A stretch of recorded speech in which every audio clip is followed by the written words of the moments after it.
We met inevitably because our friend groups were already starting to kind of intertwine, and so we met at the ANAF club in Guelph, and our bands were playing in a show together, and so that's where we met.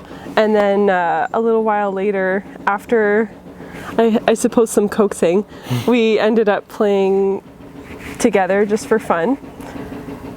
And I started accompanying Bradian at different little festivals or shows, and everyone would always ask, you know, what's your name?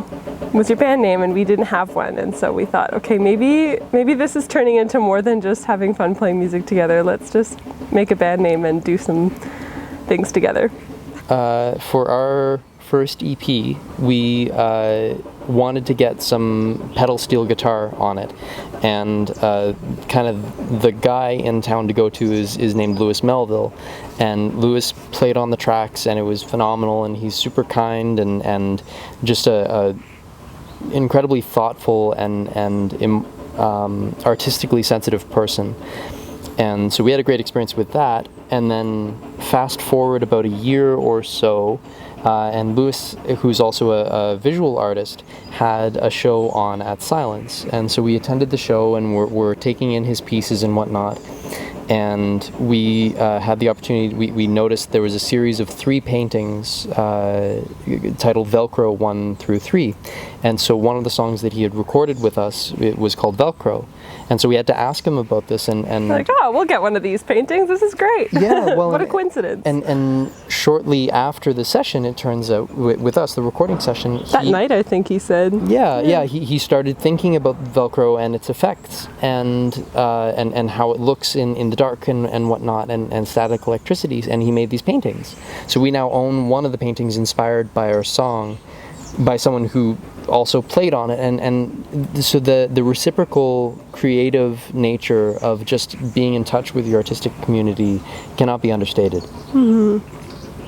I think Matches itself came out of our first EP, which we recorded largely at home spaces in London when Liv was still in school, and it was us, you know, taking our first steps as not just Liv and Braden, but as a pair of people working and writing together. There's a bit of like a through line of different types of loss. Yeah. But we didn't want to put together the songs because they belonged together thematically, and more because they were written in this time, and we wanted to release them with a similar sonic structure where it was, you know, very natural, very collaborative, trying to use instruments that we didn't always get the chance to play on stage, so we got to play around with milk jugs as percussion and little glockenspiel dinkies, and it was really fun. I wouldn't do it if it didn't create connection, is the short answer to it.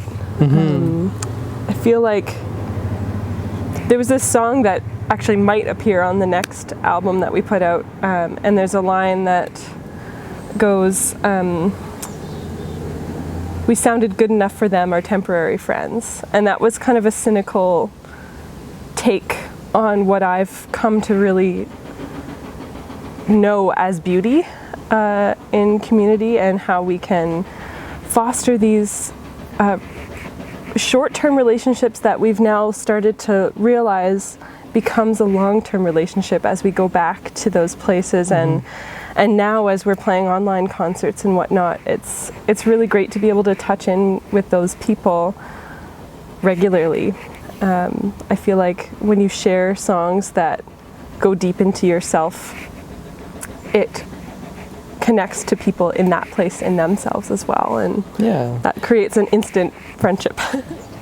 It's seeing people do things that are true to themselves and connect with other people and the planet in such a wholesome way. I think that just gets me going.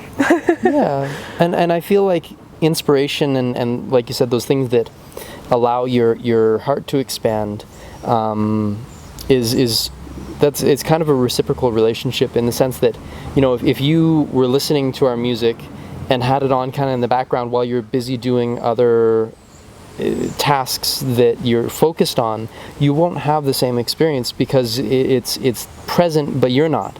So I think for me, I am working on being mindful and opening myself to inspiration because it's everywhere, and I think gardening has helped a lot with that because it's just incredible, and it's also the most natural thing you can imagine. If you tend to them, plants will grow. It's amazing, and I think something like that has been inspiring people since people have been around. There's real potency to that basic kind of elemental inspiration.